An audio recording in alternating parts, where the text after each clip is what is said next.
What's going on, everybody? Welcome back to the Tilt Mavericks podcast. I'm one of your hosts, Marshall, joined by my others. I'm Josh. And I'm Phelan.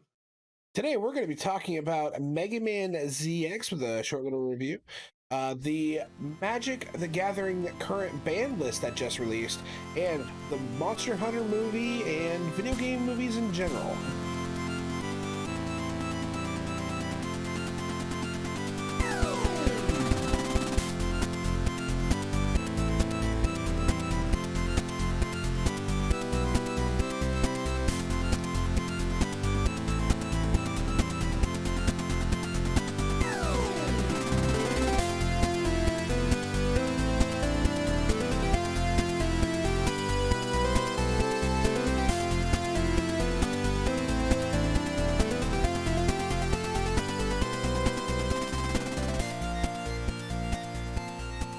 So we got an exciting podcast for you today, guys. It has been a little while since we posted. Real life kind of sometimes gets in the way, and real life fucking sucks. It does. It's just every time we've tried to meet up, one of us had something come up. Then we had technical issues, but better late than never. I always say we want to actually make sure we have a good cast. Yeah, and you will notice once again we are a crewman short. Same thing as before. Dom's at college. That's very important. So we're not trying to get in the way of that. We try to work around it when we can, but yep. Sometimes it just doesn't line up, and it is what it is. Yeah, he's working towards a brighter future, and that's way more important than sitting around with us knuckleheads trying to talk about video games and other media. So we hope he's getting some good rest and relaxing a little bit.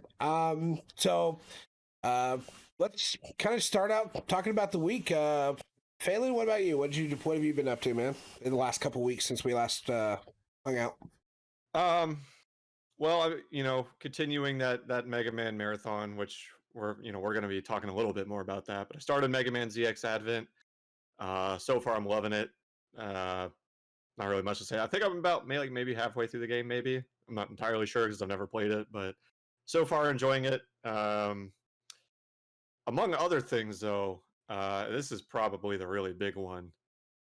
Is I've gotten back into Teppen, which for any of the listeners, if you're unaware, Teppen is a digital card game. It's basically a Capcom crossover digital card game, and it's handled in like real time, and it's not turn-based, so it's a little different. It's a little unique, but it's a hell of a lot of fun. I played it a shit ton when it first came out. I took a break. Or rather, I left the game, I should say, more accurately, just because I kind of didn't like the meta, and it was, at the time, they were releasing sets like super quickly, so it was a little hard to keep up. Yeah, it got overwhelming real fast. You and I were trying to make videos on it, and we couldn't keep up and not do that and work and everything else we were planning back then. Yeah. But on October 1st, they released a new set, introducing Amaterasu as the game's newest character, which is really cool. Who's that? Amaterasu from the Okami games, if you've ever heard of Okami. Or if you're more of a Marvel vs. Capcom guy, it's the really short white dog that is probably giving you some trouble. Go play Okami. It's got a really good lockdown assist. I want to play Okami. I remember downloading it on PlayStation 3 years ago and be like, I can't wait to play this, and I never did. It has an HD remaster. Go play it. It is so good. It's on my list. But anyway, so the new set came out. Cards are beautiful too. Sorry. A new set came out. New season started, and I was like, okay, I'll jump back in. And I was looking at all the changes. I missed the meta where my favorite character X was fucking good, and I'm pissed. But it is what it is. He's, like I said, he's my favorite character, so I'm gonna play him anyway. And Zero's in the game now, so I play him now too. But I've been having a blast with that. I am currently rank A2. So if I just class up 2 more times, I hit the highest ranked champion. And I'm gonna be super excited if I can manage to do that before season 10 ends this month. So we'll see. I'll make 2 card games I'm gonna get my ass beat in. Mm-hmm. You won't even know. You'll beat my ass at Teppen, and Josh will beat my ass at Magic. But aside from that, the only other thing I've had going on is that I picked up Mario Kart Live Home Circuit. I get the names of that one and Mario Kart Tour mixed up. Very different games. If any of our listeners don't know, essentially it's a Mario Kart game with an RC Mario Kart, and they announced this the same time they announced the Super Mario 3D All Stars and the Mario 35th anniversary direct. I fell in love with it instantly. I mean, I'm also the same guy that bought all 4 fucking Labo sets. I love it when Nintendo does cool shit like this. It's very unique, and as always, it kind of goes with their MO of trying to push the boundaries of what games can be. And of course, I think, like I mentioned an episode or 2 ago, my first game I ever played was a Mario Kart game, so it's not like I wasn't gonna pick this up. Like I have a very strong attachment to that series. And I've been playing it, dude. It's a lot of fun. It's crazy to me the way they make these things work. And I will admit, if you don't have like the largest living space, like I don't. I live in an apartment with 2 other people, and it's kind of cramped. Admittedly, it is going to kind of, I guess, hurt the replayability of it, because the way my apartment's set up, I can really only create 1 track, and I can only really do that when I can ensure a lot of people aren't going to be walking around the place. So it's a little tough for me, but it is a lot of fun. Having a little RC cart kind of, come out the corner of my eye as I'm watching the TV is hilarious to me. And it actually, the physical cart itself responds to what happens in the game, like actually speeding up with mushroom power-ups and actually like swerving uncontrollably if you get hit by something. It's a super cool little thing. And like, if you're like me and you appreciate that weirder side of Nintendo, I definitely say it's worth it. It is a bit hefty on the price, sitting at 100 bones retail. However, I will for the say camera. What's up? It's mainly the camera you're paying for. They just basically took the same RC card they already released, put a GoPro on top of it. Yeah, so the if you buy it, it actually doesn't come with the game. The game is a free download on the eShop. So when you buy that, you're literally just buying the card, as well as like all the cardboard stuff that the camera scans to relay information to the game and all that kind of stuff. I mean, Nintendo knows how to gimmick, man. They have always known how to gimmick ever since the 80s, man. They have always known how to do it. It's like I said, they one of their core values, I should say, is innovating games and making them more than just finding unique ways to play games, a new way to play. And it's something about the company that I absolutely adore. Need I bring up the fact that I bought 4 Labo kits again? But yeah, no, it's great. If you want to buy it at a brick and mortar store, I'd recommend going to Walmart. They sell it for $90. Otherwise, I think you're only going to find them online, because I went to Best Buy, Target, and GameStop, and none of those stores had it on launch day. So either check your local Walmart or be prepared to pay for shipping. But that's all I got. I know I kind of windbagged my week there. It's gone, by the way. Oh, all of them? Yeah. All right, well, you heard it here first. Our local Walmart no longer has any. Oh man, it seems super interesting. I know I want to get the Luigi cart because I have a big infatuation with Luigi. Take that as you will. But I've always loved Nintendo gimmicks too. I never bought into the Labo though, because I didn't have a Switch at the time. And although back when I was a kid, Rob the Robot was the shit. So I remember growing up playing with that annoying little shit. And so yeah, this is like the Rob the Robot of 2020. And I think Nintendo could do something really big with this with other franchises too. Like, imagine something like this with Star Fox.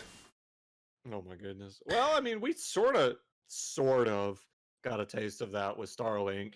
And the figure doesn't really do anything, but Toys to Life, technically, kind of. I'm talking about a drone, like a Star Fox drone. Oh God, that would be so expensive. I'd That love would be it, and dope, I would buy though. it.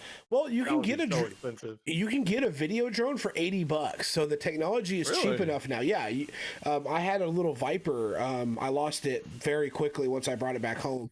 It's in the tree right outside the house, the neighbor's house. It's up at the top because the video feed didn't go that far, and I lost.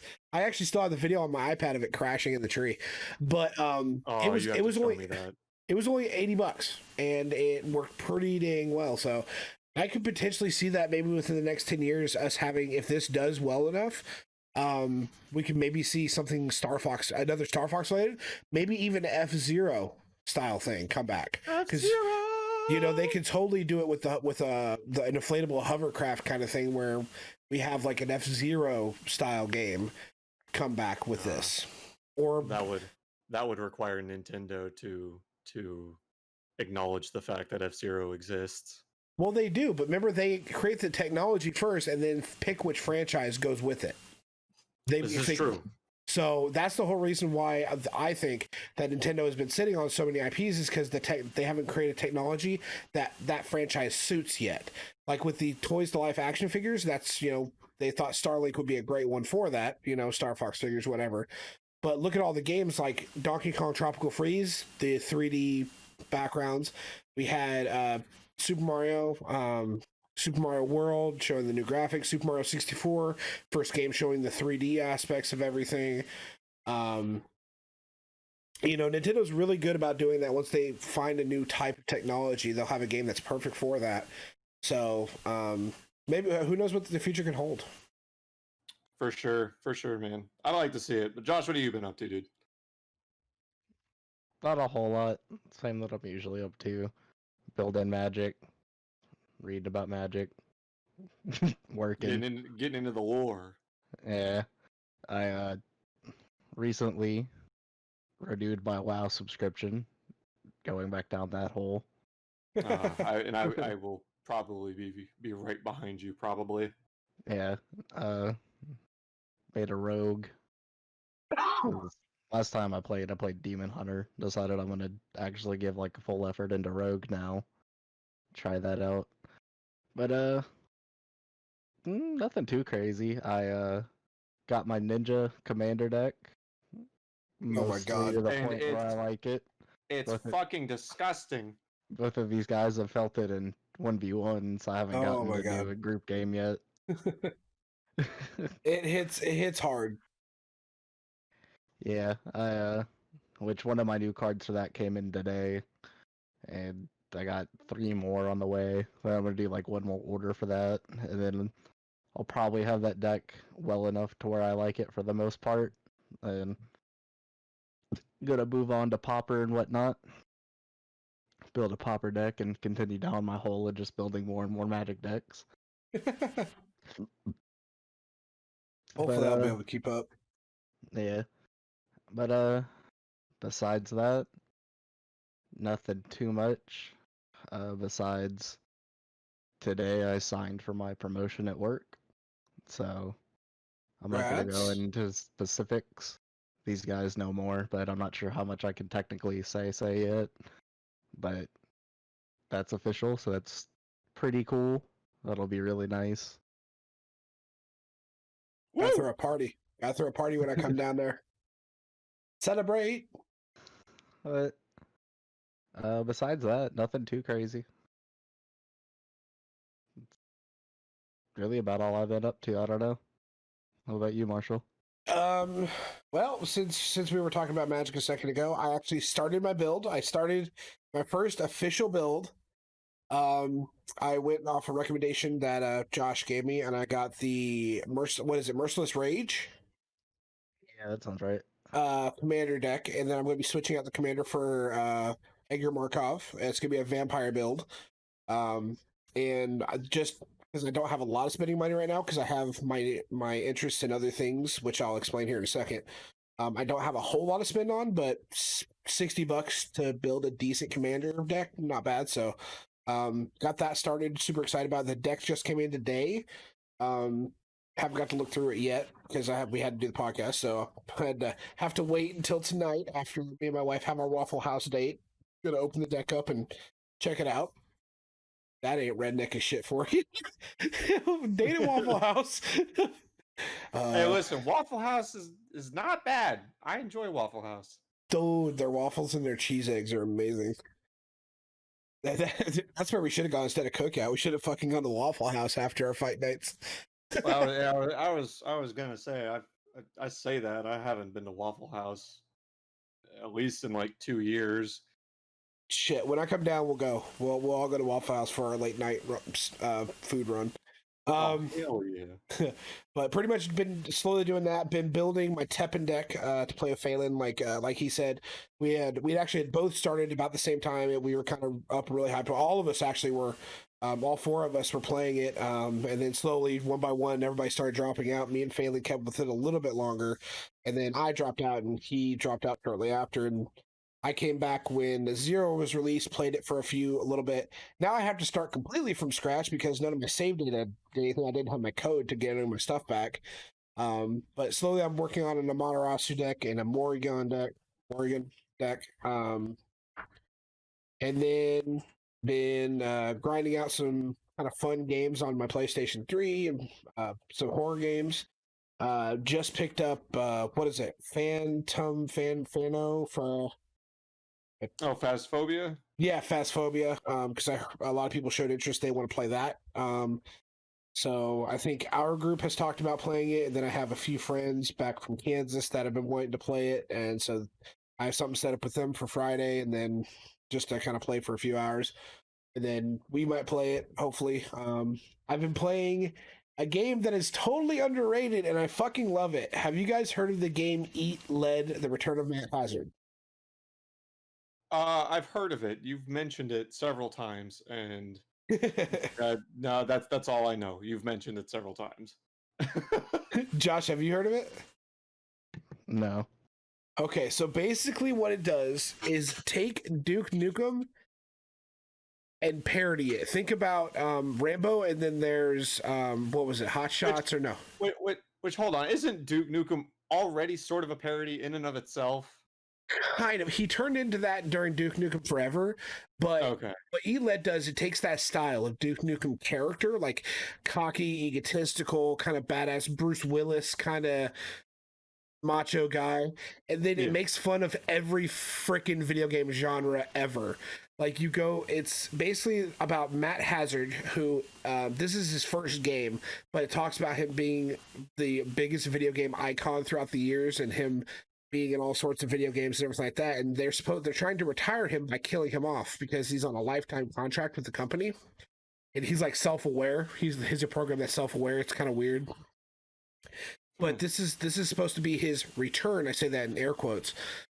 But basically, the new company owner, the old company owner steps down, a new company owner takes up, and they want to kill him off because he has a raging hate boner for Matt Hazard completely because he can never beat the games as a kid. So he's trying to kill off Matt Hazard by throwing all these things with him and throwing him like stuff from all of the games he's been in previously.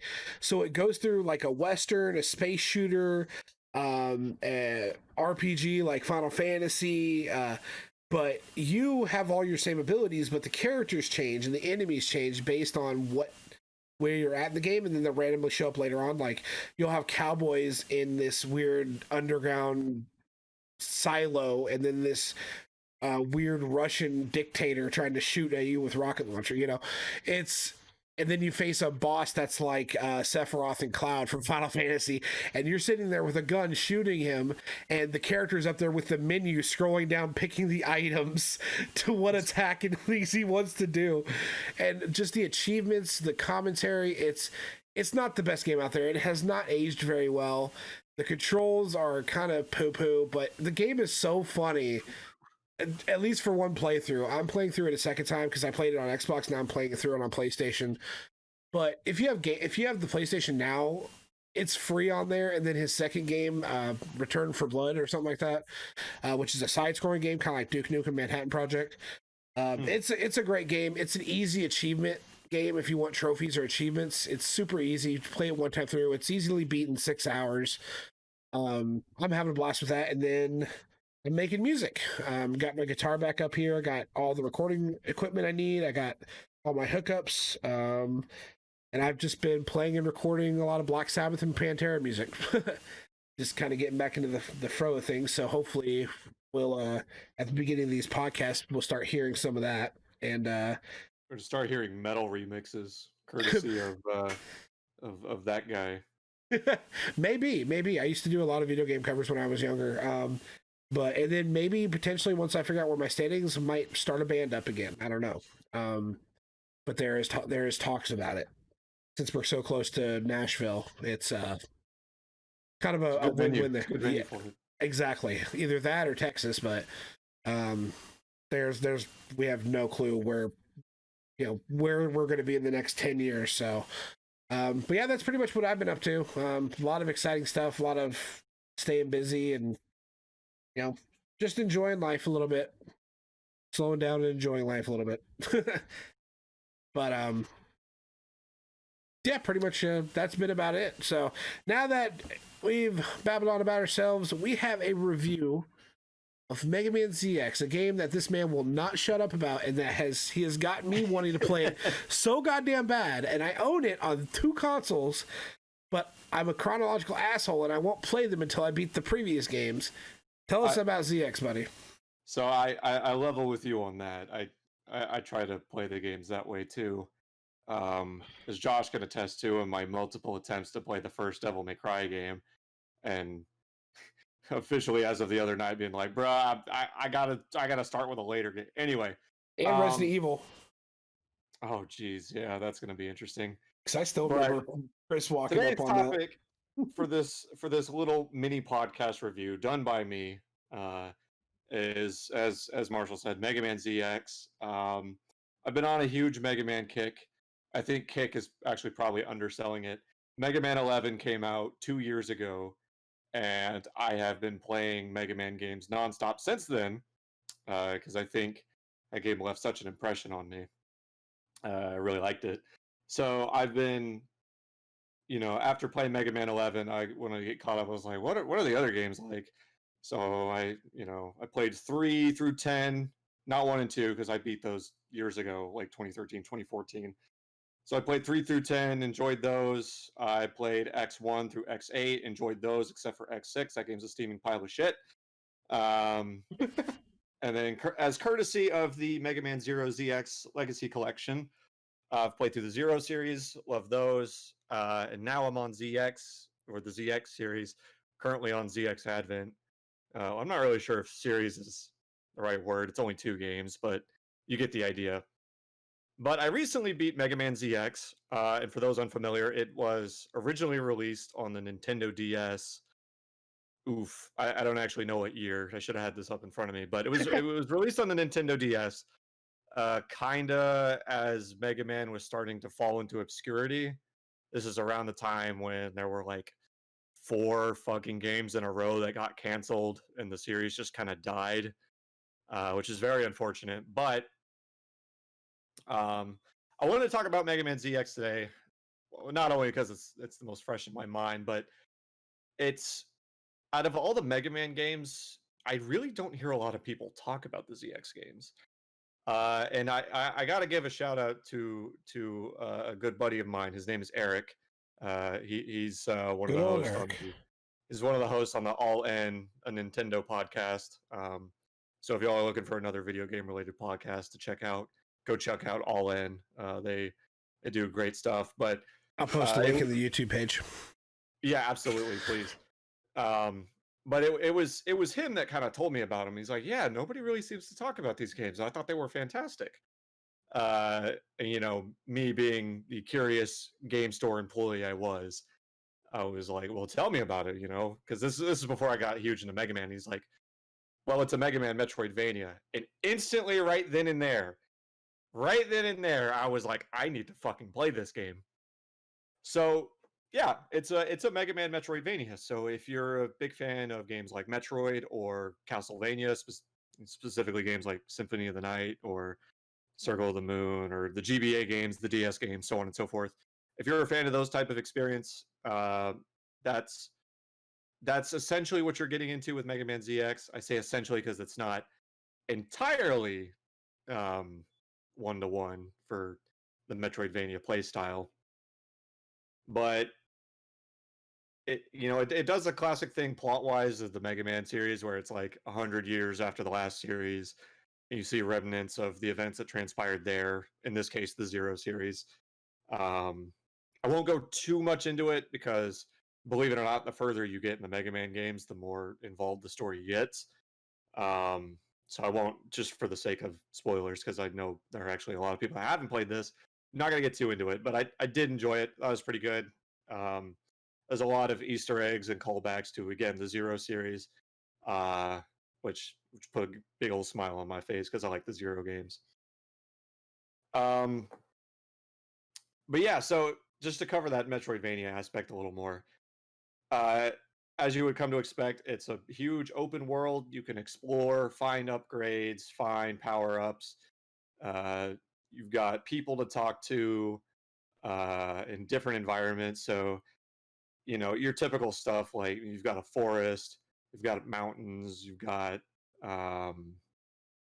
you've got like this water area. Well, there's two water areas actually, but it gets pretty varied. One's like an icy lake, and the other one's like a tropical ocean.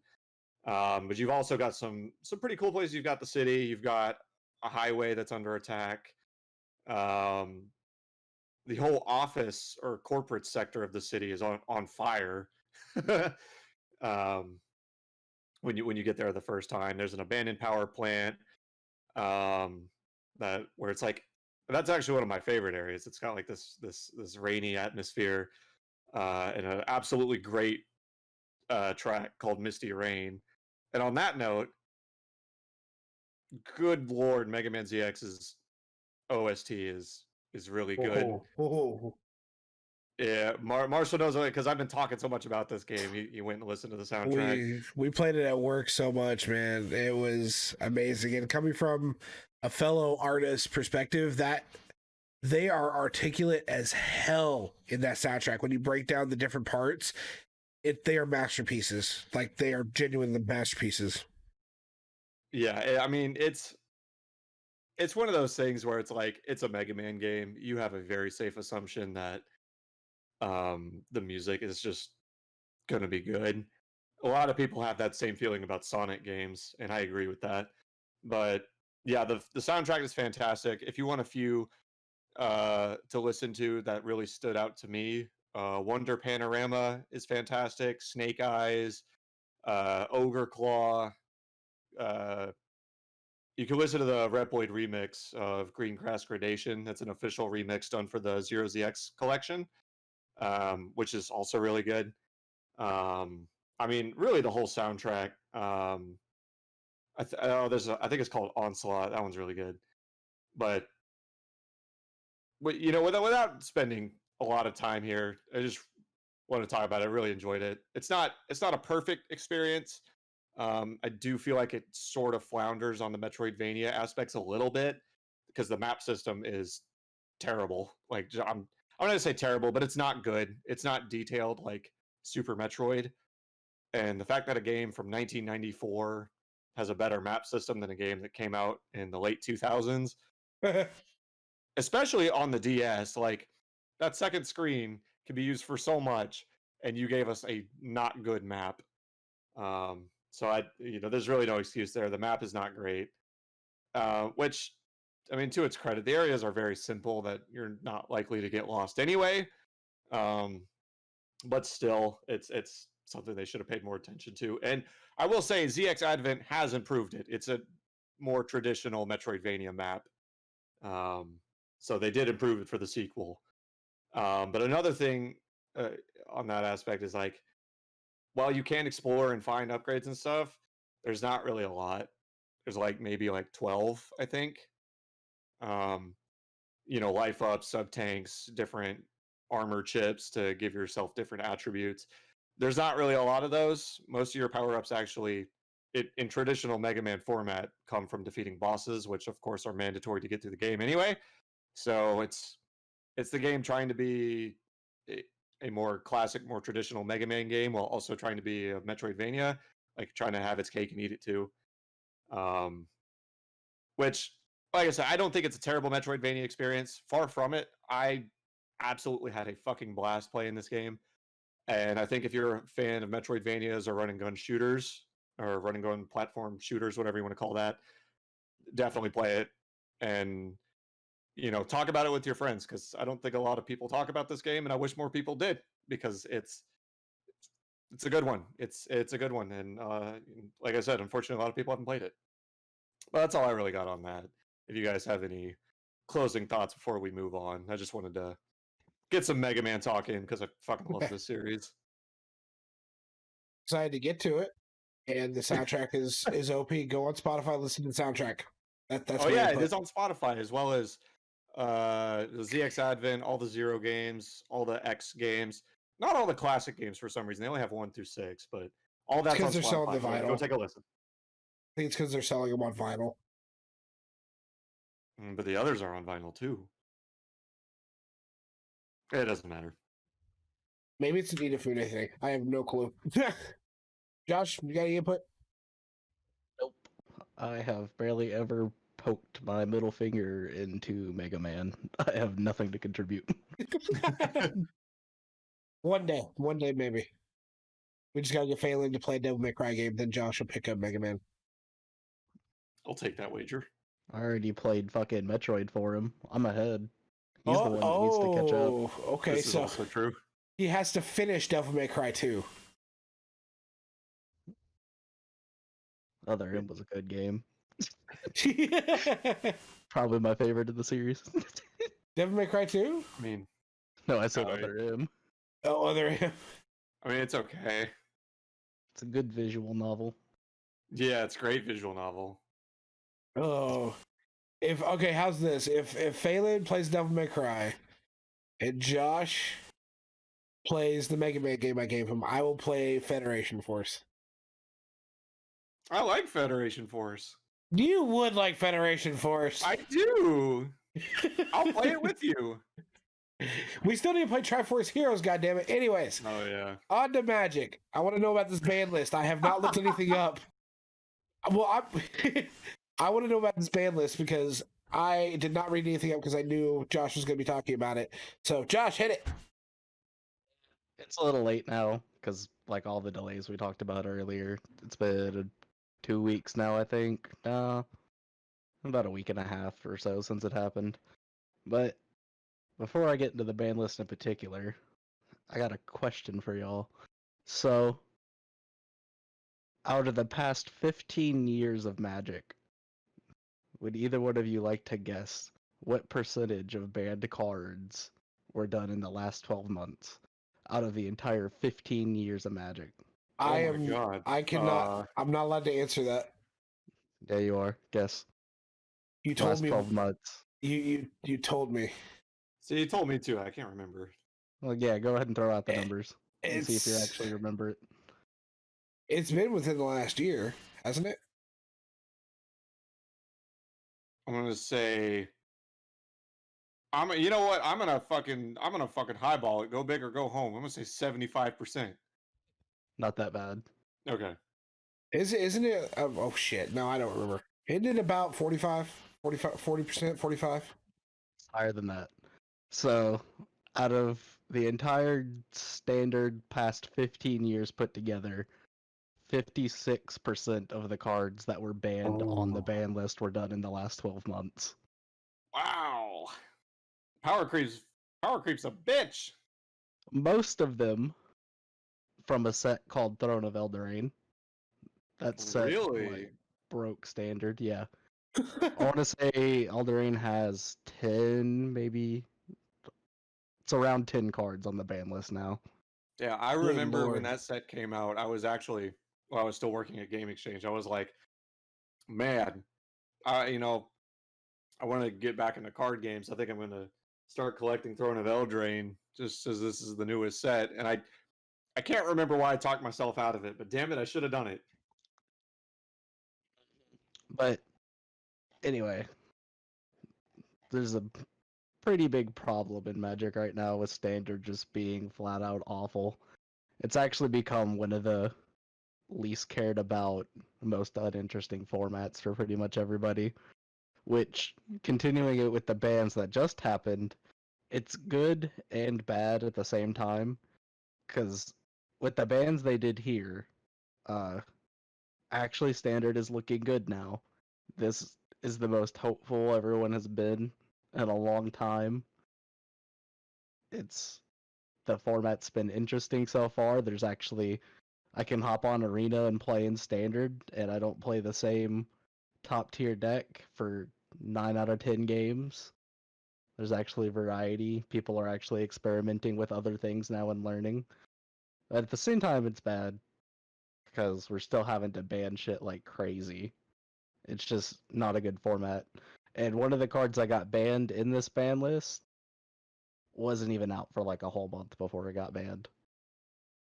Oh yeah, he was telling me about this when I seen the shit it can do. Yeah, I showed Phelan this deck one time, I think over Discord while I was playing, just to show him how dumb. But, so October 12th, the ban list hit. They banned Omnes, Locust of Creation, which was the thing basically devouring the format. I'll read it off to you. So, Omnath, Locus of Creation. It's a 4 mana, 1 red, green, white, and blue. Legendary Elemental. So, let me just read out this text tree. Mostly for you, Marshall, because I don't think I've ever even shown you this card. So, when Omnath, Locust of Creation, enters the battlefield, draw a card. Okay, not too crazy, but here, with its landfall ability, I know you know landfall, Marshall, I do. and you have a decent grasp on it, Phelan, but I'll do a quick Yeah. rundown.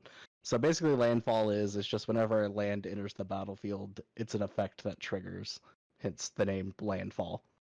It pops every single time a land comes in, which typically in Magic, you get to play 1 land a turn, but there's a lot of cards that have been out and about that have made it possible to play multiple lands a turns, and that's part of what's caused the problem with this.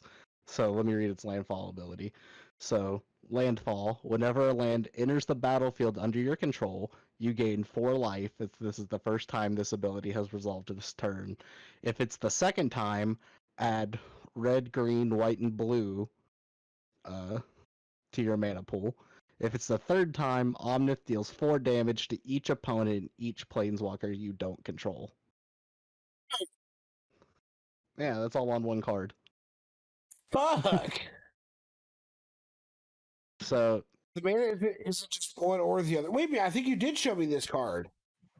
I might have shown it to you. I don't think I Really? showed it to you in action, but Yeah, because I was about to ask, is it all those mana? But then it has the symbols. It has all the symbols on one thing. Right? so what do you mean all the symbols? It has the land symbols that it clarifies. It's the symbols, not text, right? Yeah. Okay, I think I vaguely remember the card. It got banned in less than a month. It completely dominated. I think the tournament it was at, it was like 70% of the decks that entered something. I don't know. Jesus. Yeah, uses percentage that is completely insane and broken. And I thought, okay, so just to make a parallel here, fucking when Sword and Shield came out in Pokemon, people were playing the Zacian Arceus Dialga Palkia deck, and the first tournament since Sword and Shield came out, it was 50% of entrants at that event were playing that deck, and I thought that was the largest I would ever see like a deck played in any event. But fucking, what did you say, 75%? Something crazy like that. I forget the exact number off the top of my head. Insane, But man. it was all people playing Omnath with there was 1 or 2 rogue players, which I think there was actually only 1 rogue deck there, and that rogue deck wasn't even playing actual rogues. They were playing a rogue Demir control hybrid, which is actually a really cool and interesting deck. But it was just insane. because it was even worse. They did a ban list a week and a half right before this ban list, where they banned a single card, Uro. I've complained about Uro to these guys plenty. Yeah. He was the bane of the format for so long, and he meshed so well with Omnath that it was just insane. So they hoped they could just ban Uro and maybe it would be okay and they wouldn't have to ban another card that had been out less than a month, like with the infamous Oko. But no, it didn't work. It was too good. So they banned Omnath. They banned one of the biggest problem ramp cards that green ramp was using. I don't know who fucking works at Magic and makes green cards, but like Green gets they OP. just need to stop. They just need to not be allowed to make green cards for a while. I need that person to go to Gung Ho and start making green cards in Teppen because holy shit. God damn it, they need it. Green is like by far, like power wise or color wise, with the stuff it can do, so far ahead of like all the other colors. And it's just a running meme now that green doesn't follow the color pie, which if you don't know, in Magic there's the 5 colors, and it's supposed to be each color does something specific, something they're good at. And just green the last few years, it's just they don't care. Green just does everything. Like, I mean, green's been like that for a long time. Even when I played the first time, Elementals, and back in Kamigawa, it was white and green all the way. It's insane. So yeah, it's just crazy. So they banned Omnath. They banned one of the bigger ramp cards too that green was using, or that those decks were using. It's called Escape to the Wilds, which Escape to the Wilds is a 5 mana cost, 3 colorless, 1 red, 1 green. It's a sorcery. It is exile the top 5 cards of your library. You may play cards exiled this way until the end of your turn. You may play an additional land this turn. Oh, So, God. yes. Who Yeah. would have thought? Who'd have thought? But as you can see, in a deck where you're making so much free mana with Omnath and with another card that came out called Lotus Cobra, which Lotus Cobra is just whenever you play a land, you can create a mana of any color.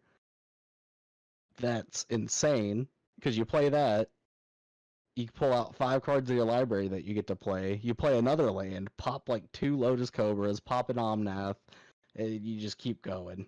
It was, I don't know, just wasn't fun. It was like if you wanted to try to play competitive Magic in Standard, and even outside of Standard for some of it, nothing. This is all you got. Like, and then they God. banned a card called Lucky Clover, which Lucky Clover is a 2 colorless mana artifact. Whenever you cast an adventure, instant, or sorcery spell, copy it, you may choose new targets for the copy. Which, you want to guess what set it's from? You get one guess. Brown. Yep. Which that one's been around for a while, and it wasn't too bad, but people With cards suddenly now? realized, yeah, some people suddenly realized how well they could abuse it. Because the top deck in that tournament I was talking about that used Omnath was playing a deck type called Adventures Omnath, because it used a lot of the adventure cards from Eldraine.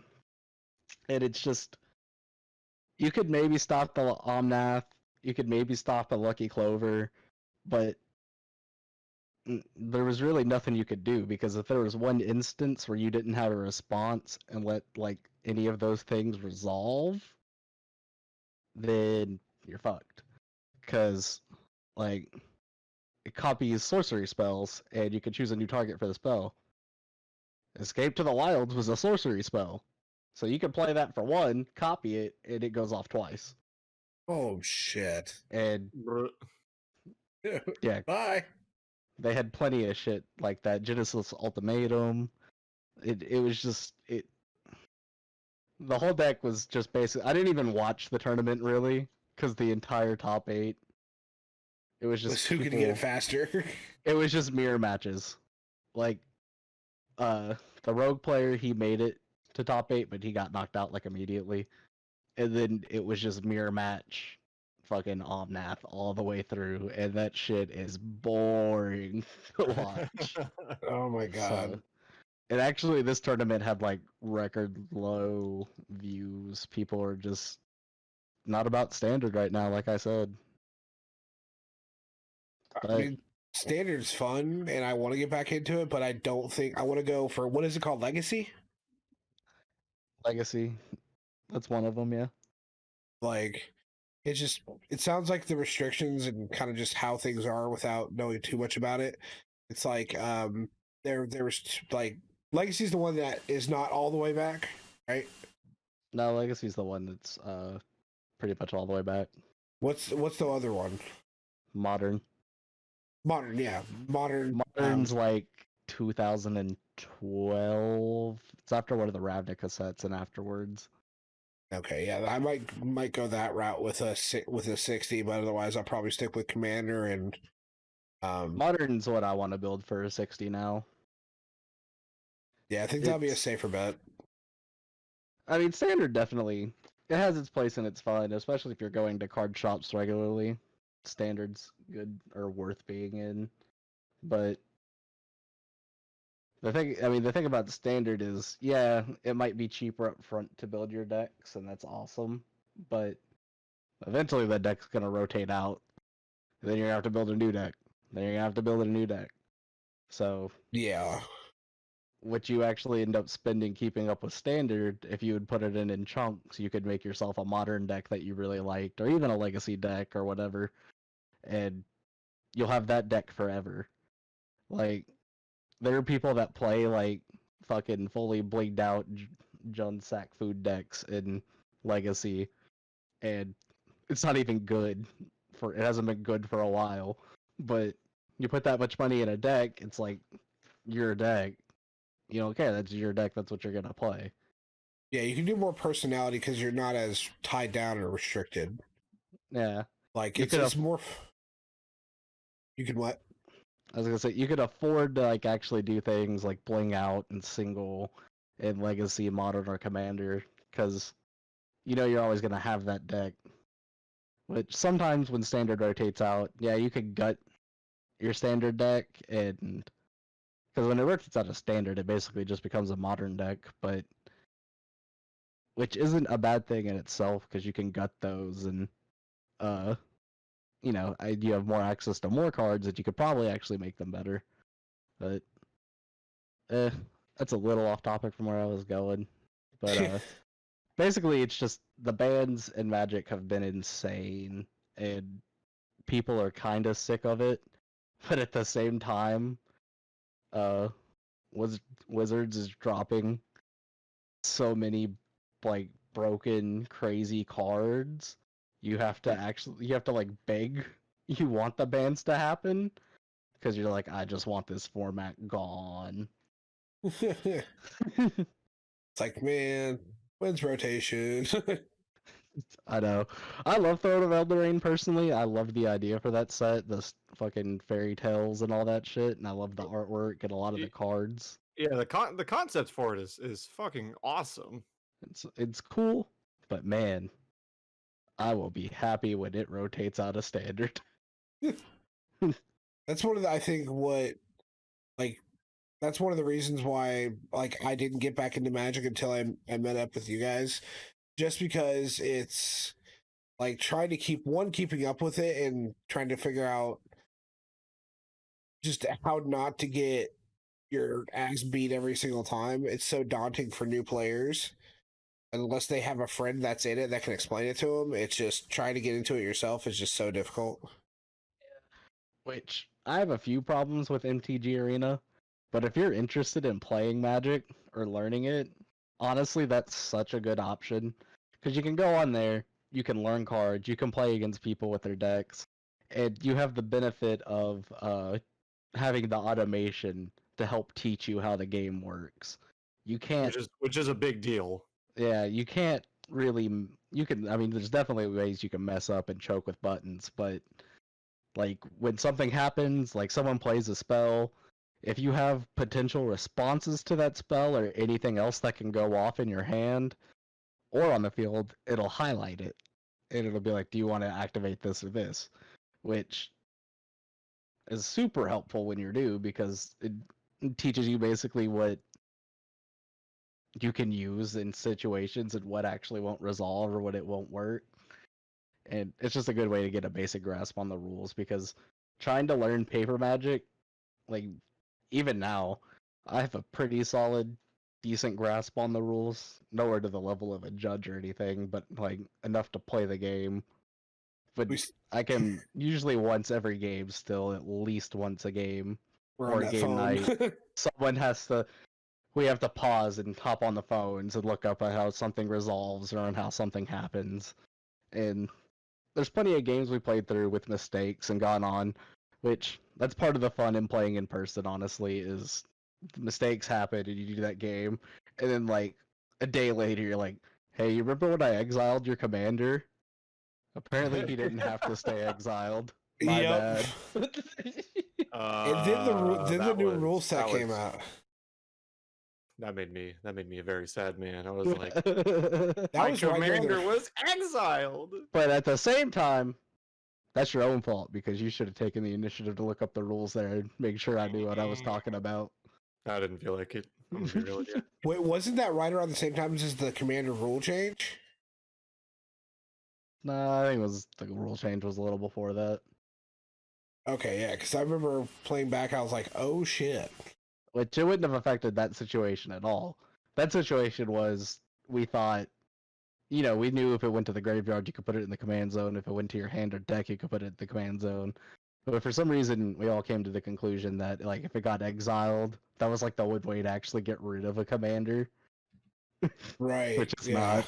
Which is, not a thing. No. Now it lands and then it bounces.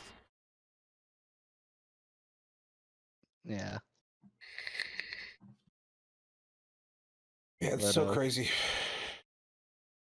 I mean, it's just, I don't know. I'm hopeful that things are going to help start to balance out here, which Wizards has acknowledged their problem with the card development and whatnot.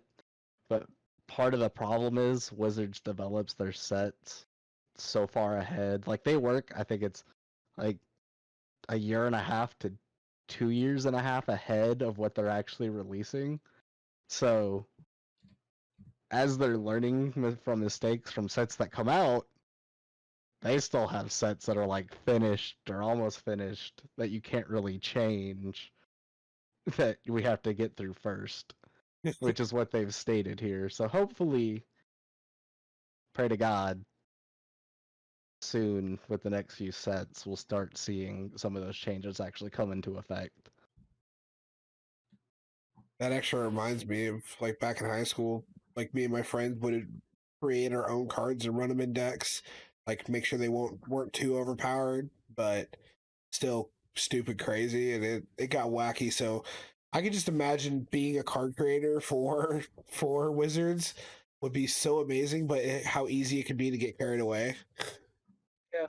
I mean, if you want insight on that, look up Mark Rosewater and like just listen to his podcast. He does podcasts every Fridays. He's been one of the lead designers of Magic for like the last 25 years. He's worked in their R&D department. And you can learn a lot from listening to him and the stories he has to tell. It's really interesting. That's 2 podcasts we recommended this podcast. Got 2. But it kind of sums up about what I really just wanted to ramble about there. It's just like, it's interesting how bad the power creep has gotten in the last year or so, which they stated that they wanted to up the power in Magic going forward, but they just went too hard. They see if they can regulate themselves. Yeah, which it causes problems. I mean, if this was like an online game only, like you could say Teppen, for example, or Hearthstone or whatever, not a big deal. Ban the card, refund them for some gems or cards or whatever. Patch it. Yeah, patch it out, change what it actually does, and you're good to go and move on. The problem with like Magic in particular is there's the physical card game aspect, and there's real world value tied to those cards. Like, say someone was super excited, wanted to get ahead of the curve and play this Omnath depth, and they dropped like $120, $200 on 4 Omnaths. Guess what? Not You're shit anymore. out of luck now. That ban list covers all formats, right? No, cover standard. Oh, covers standard. Omnath was banned in standard. It was banned in historic, which historic is basically legacy for NTG Arena. Okay. They don't have all the cards to do true legacy on Arena yet. So what they've done instead is they made historic, which historic uses all the old sets that have been put on Arena, and then they do shit where they pick out old sets. Like they just did Amonkhet not that long ago, and they'll do like Amonkhet remastered, where they go through Amonkhet and they don't bring every single card from Amonkhet over, but they bring a lot of them, and they put that in Arena, and it goes into historic, which historic's a lot of fun to play. But Look into that. But I see the problem that you post. It's like you spend $120 for a casual deck, like for something you can only play with friends who are willing to let you use it.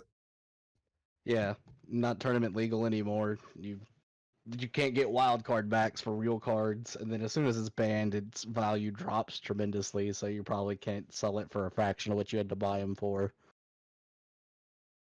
Can confirm that is how that goes most of the time. Yeah. I've seen it happen. Thankfully, So- I've not been on the other end of that, but My advice: always stay away from the top number 1 deck in any card game you're playing, because guess what? Top number 1 deck in most card games usually gonna get at least something banned out of it. You're a lot better off playing the second or third top deck because you're still gonna get really good results, but you're safe. Except in rare cases. That's why I've always been hesitant about building like decks that have been top tier in tournaments and stuff, because like I don't want to invest the money and then like 2 weeks later I wasted my money, you know? I mean, you can do a little look in there too, because it's like, if the deck's reasonable and not like completely broken, then you're probably fine. But if you look at a deck and you're like, man, that deck's fucking broken, and it costs like $600 to build it because people want to make that deck and it's crazy, just don't bother. It's gonna get hit. it's gonna get hit. I'm probably gonna get hit hard. Yeah. But It'll be interesting going forward. I took up more time here than I meant to, so I'm gonna go ahead and bring us on over to our last topic, Marshall. No worries. I'm a huge Magic fan too, and always have been. And I'm happy I'm back in it. So, getting to learn more where I can, because I don't have the time to look at it myself, is always appreciated. So, thank you for taking the time to talk to us about it. My topic isn't going to be a super long one. It's kind of a generalized topic. We're going to be talking about the new Monster Hunter movie and video game movies, kind of in general. So as a lot of people have noticed already, or anybody who's a fan of Mia, is it Mia? Or the star actor from the Resident Evil movies. And she was also in Fourth Encounters. Or Close Encounters, sorry. No, it's Fourth Encounter. Shit. I don't know. She was in an Alien movie, along with the Resident Evil movies. She's going to be co-starring she's going to be starring in a new Monster Hunter movie based off the Monster Hunter franchise. Originally, I wasn't really feeling this movie. I wasn't really kind of on board with it. I'm not super huge into the Monster Hunter series.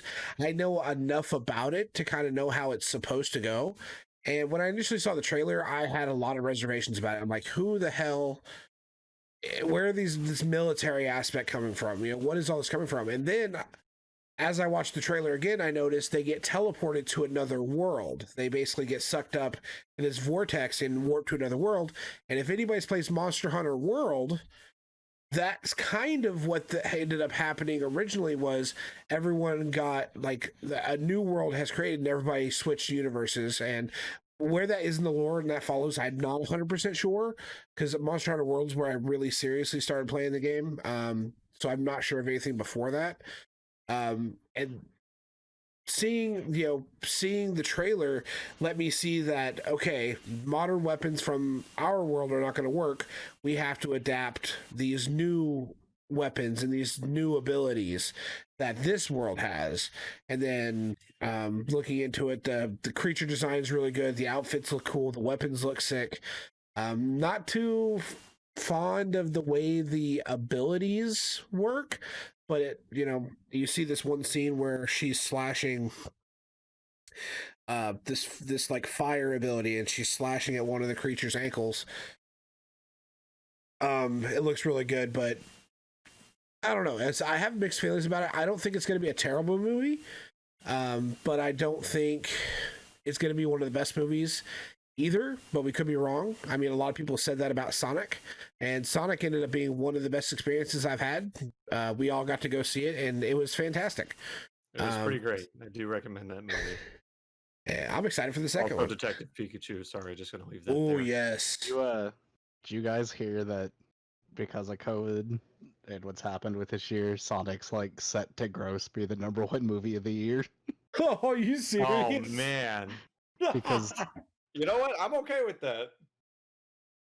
if the article I glazed through read, it's true, because Marvel didn't get to drop anything this year and whatnot. So Sonic was like one of the last movies that got to go before all this happened. And yeah, the only thing Marvel we've gotten is New Mutants, and me, I haven't seen it yet. Me and Panda are supposed to go see it in the next couple of weeks. But I don't think that's been turning. Nobody wants to go out and watch a movie, so everybody's waiting for it to come to DVD or streaming services. But that would be awesome to have a video game movie be at the top. That'd be hilarious. But I mean, in terms of the Monster Hunter movie, we're gonna have to wait and see. It's kind of a 50-50 mix right now for a lot of people, including me. It could end up being complete crap, or it could end up being pretty good, like Sonic was. But as a whole, video game movies, a lot of people don't understand why they make them, but I understand. Me and quite a few others understand that it's a media, and it's a way to get people into the franchise. It's a way to introduce new people. But so many studios go the wrong direction with it. House of the Dead, the Mario Brothers movie. What was the other one that I was wanting to think? Resident Evil was good for like the first one, and then they dropped the ball. I don't know. As we were talking about Van Damme and Street Fighter. Street Fighter, oh my god. The Mortal Kombat movies weren't super terrible. They weren't great, but for you, it was the most important day of your life. For me, it was Tuesday. Fucking Jesus, man. Oh god, yeah, you have movies like Street Fighter. Like, the thing is there have been video game movies coming out since the 90s, and probably before that even. Probably in the late 80s, like 89, I think, was maybe when the first one. And there's some good live action ones. The first Resident Evil one, which the new Resident Evil movie is supposed to go back to the original story. In The Name of the King, which is Dungeon Siege, it was done very well. The Dragon Age movies did well. But I didn't even know there were Dragon Age movies. Huh? Yep, Felicia Day is in the second one. Tron. Huh. Tron's another really good one. Tron's actually one of my favorite franchises of all time. It's how I got, one of my original nicknames. And it's if it's done in CGI or animated, it can normally turn out really good if you're not Final Fantasy. Listen.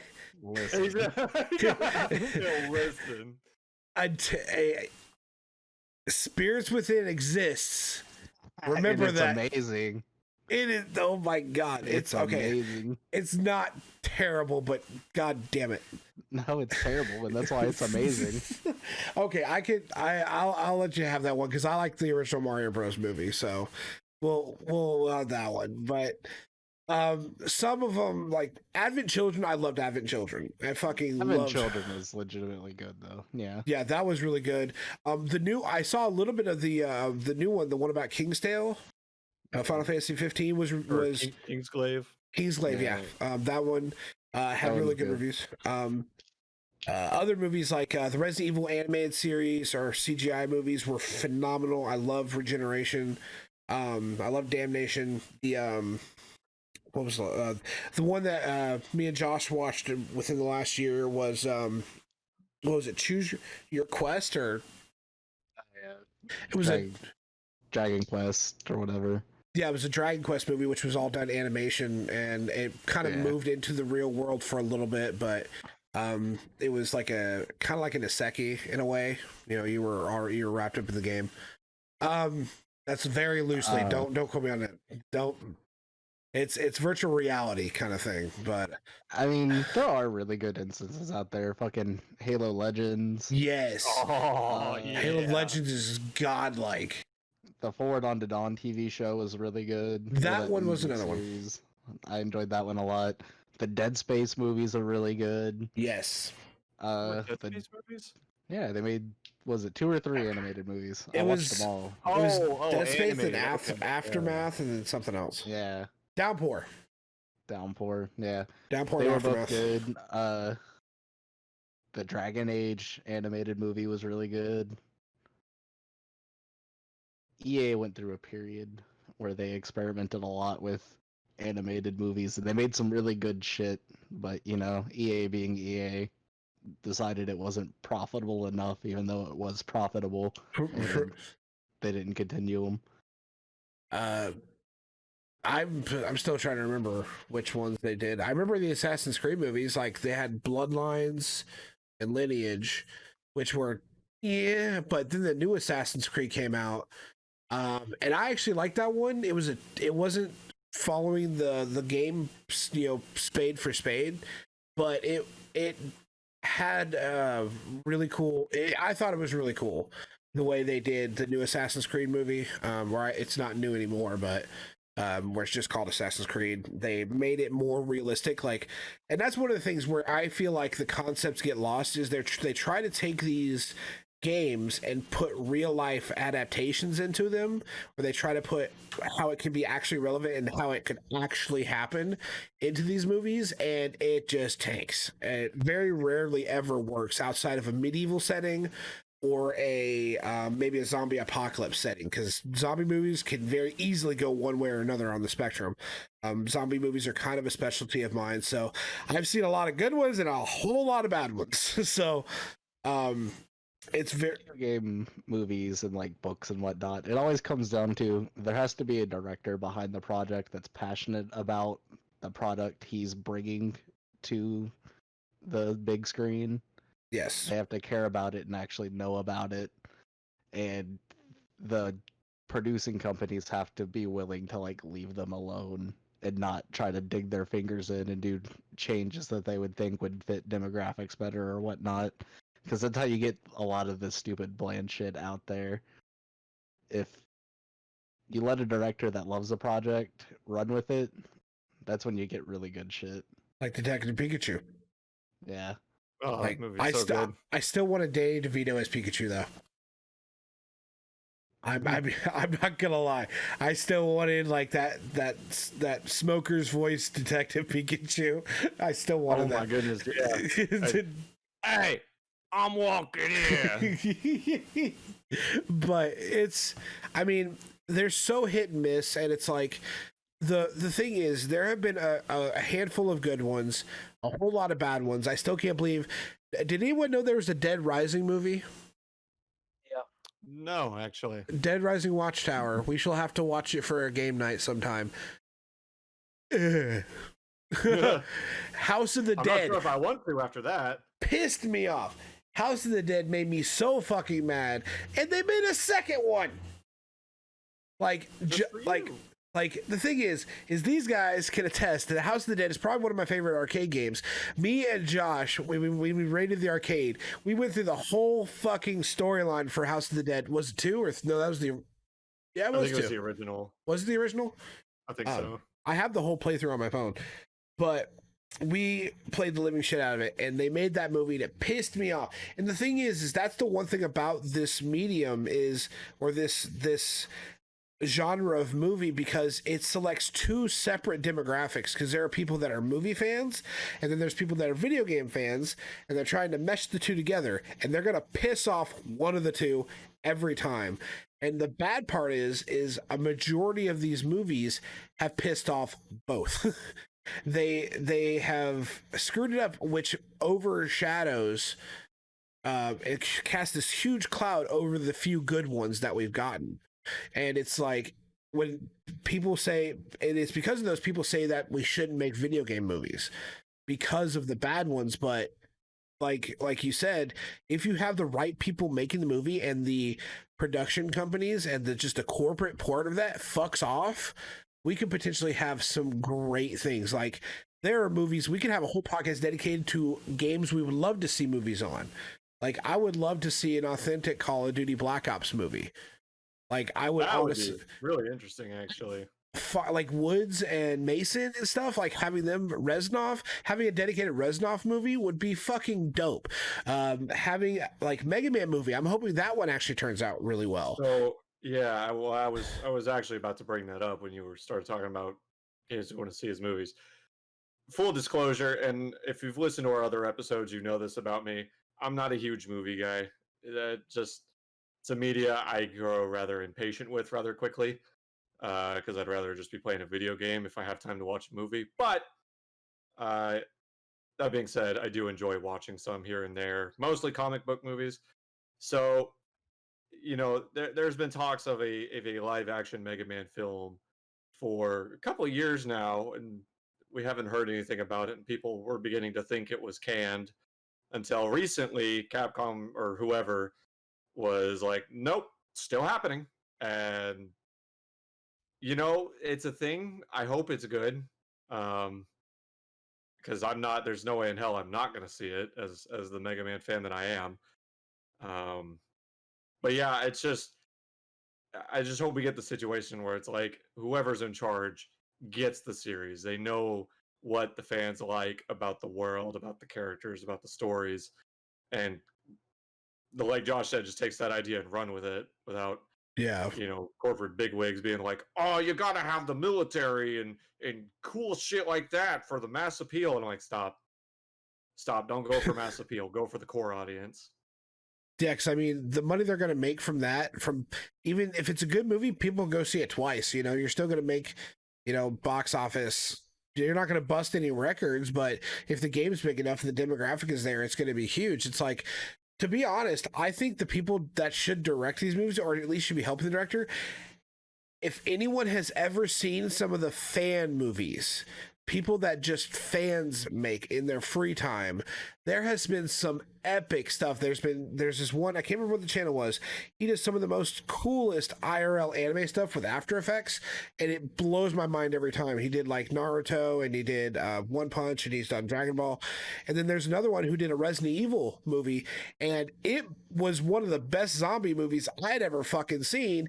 And it was like, this dude did it in his off time with his fucking camera, with his phone, and a bunch of friends, and he made a better Resident Evil movie than a fucking multi-million-dollar production company.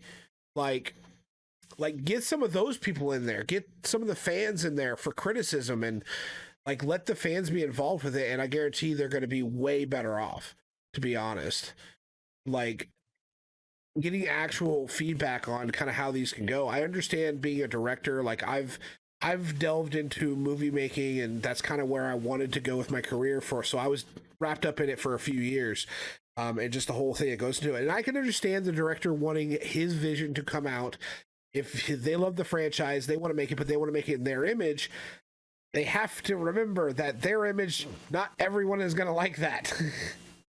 So, and that's one of the biggest things. Like, you have people like Peter Jackson, had an amazing image on a book series he loved. made a bunch of great movies. James Cameron, same thing. But they also have released movies that people hated because they didn't like the same vision. And it's like, when you deal with a franchise that people love, you have to be careful. Have to be very careful to take the general sense of what that idea of the whole thing is, because you're spending millions and millions of dollars and you don't want that to turn into just a fan adaptation and have actual fans make a better product than you on a fraction of the budget. In my opinion, the best video game to media thing that's ever been produced is the Castlevania series on Netflix. I agree. I think from like video game to a media, that shit is perfect. Like, it is so good. They like incorporated the world so well. They changed things for sure, and they kind of did small stuff to suit their needs, but at the core you watch that and you feel like this is Castlevania. Like, there's no question about it.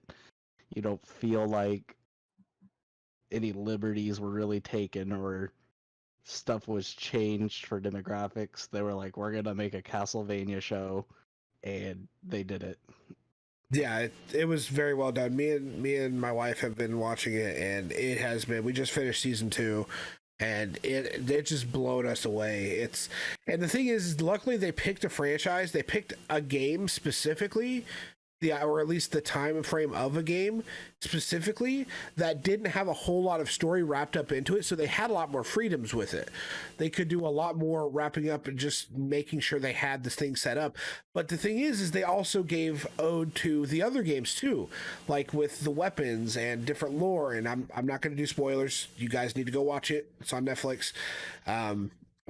But they were able to have more freedom with it and adjust it a little bit with the characters and kind of have stuff set up. And they even had other games. There's some stuff that is even an ode to like one of the PlayStation games, and you guys might know what I'm talking about. How it felt like a certain game at the end of season 2.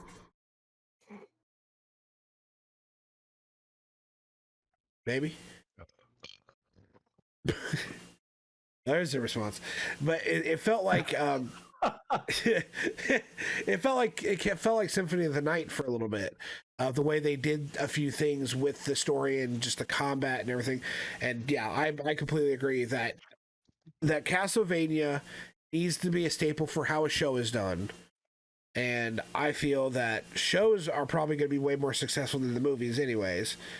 Because there have been a huge amount of video game shows that have been really good. Pokemon, huge one.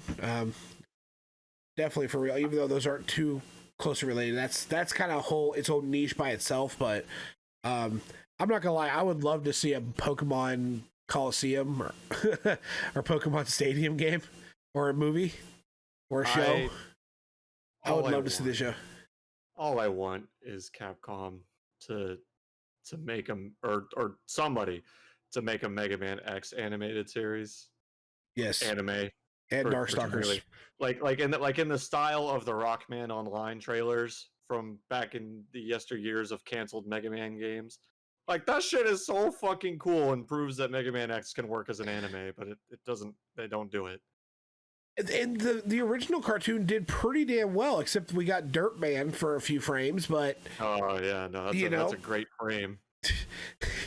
The thing is that meme still comes up in my head every time you mention Mega Man. I think of Mega Man. I immediately think of Dirt Man, but like, they could do it. Like, there have been so many great things, and that's why I'm excited about this new Resident Evil show that's coming out. It's going to be set in a TV show format, even though that's, we're talking about movies, but just digital media outside of a video game. These games could be done so well. We just need to be careful about how they do it. But I think we have a podcast topic for a later time for talking about what we would love to see and if it would be a show or a movie. What do you guys think? Maybe we can do like a top 3, top 4, I'm down. something. But that's about all I had to say. Did you guys have any last thoughts on that topic? I will just reiterate that I would like a Mega Man X anime.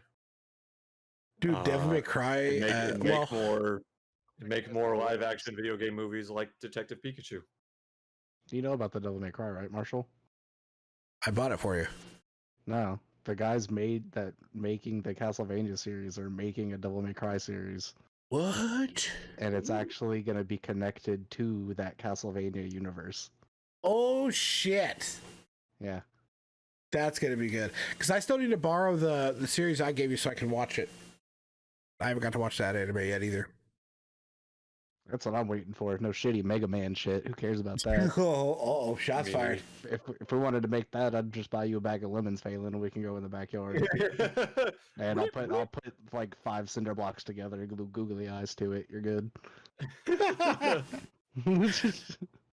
Dude, I'm totally wanting you guys to cosplay. Like, I will buy Phelan that Mega Buster, and you can take Rebellion and go at it.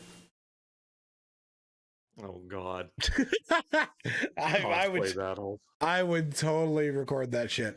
Anyways, but yeah, that's gonna be it for the last topic, guys. Does anybody have anything coming out? Any upcoming events, streams they want to talk about before we close out? If I get a day off, I will. So, I've not streamed Super Paper Mario for a while. I know I've mentioned it a lot. Like I said, I only stream on my off days because that's just easier for me. I'm about to get the manager position at work, or at least I'm like 99.9999% certain that's going to happen here within the next few days. So that's cool, but that means more hours. More hours means less time off. I only get like 1 day off a week, and recently I did have a day off, and I was like, I can't. I'm too tired to stream today. And then I went to Florida to go see my parents and all that kind of stuff. So on my next day off, that's coming up. I'm still working on, my review for Remember Me. I actually need to get back to editing Let's Plays. I have some old footage archive that I need to get back to editing. But yeah, just be on the lookout for that stuff. If you follow me on Twitter at Emerald_Element, Twitch, Emerald_Element, and on YouTube and Emerald_Element. Very cool, very Not cool. Emerald Space Element. That is a completely different channel that is wildly more successful than mine. That has something to do with like tarot cards or something. Josh, you got anything coming up? No, not for a little while. I've got changes going on in my life with my job and whatnot, and I've got to figure out what my new schedule is going to be and how that's all going to go first. So I'm kind of on pause from anything besides randomly hopping into random stuff. Like, if you want to see me for 20 minutes in Marshall's Quake stream, you can go check that out. I hopped in like at the very end and played a few games with him. And that was fun. That was really fun. I definitely want to do more. We definitely, Josh will possibly always hop in. You'll see him in chat quite a few times. He'll pop in to say hi, so you guys can say hi to him then. Maybe we can do some World of Warcraft stuff coming up, because I'm seriously thinking about hopping back in too, but I'm going to need your guys' help. I'll talk to you about that in private. I probably mentioned it to you guys once before, but we'll talk about that later. I don't have anything besides maybe a potential few streams coming up. I've decided to kind of take a little hiatus from posting regularly on my channel. Gonna focus mainly on streaming and getting my life sorted out, since me and my wife are still down here and we have to figure out some real life shit, as well as getting home to see the guys and have some fun with them. But other than that, just gonna be playing some horror games, hopefully on stream. Maybe we'll play some of that Phantom whatever Phasmophobia. Yeah, something. That one Ghost Hunter game, maybe some Among Us, because I've actually been really liking that game, and that game's fun. Maybe we'll make some content of that. But I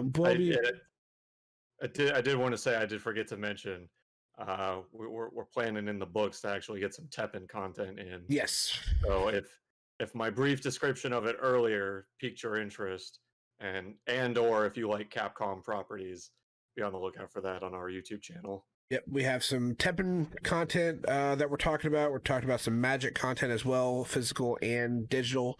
And then whatever Let's Plays that we think about coming up soon. So be on the lookout for that, guys. You can follow us on the Tilt Mavericks Twitter, and that's at Tilt Mavericks, if I'm correct. Yes, at Tilt Mavericks on Twitter. Reach out to us about any of today's topics. We like to keep the conversation ongoing. So if you listen today and you have some input, definitely reach out to us. All of us have access to the account, so you could be talking to any one of us. And like I said, we'd love to take the conversation further. Yep, we're always open to chat, even if we're not live.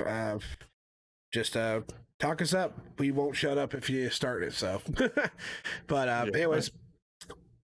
I guess if you guys want to follow me, I'm on Twitch at Flynn1. I'm on Twitter at BoomerPixels, and that's without the E, so PIXLS, as well as on Instagram as BoomerPixels.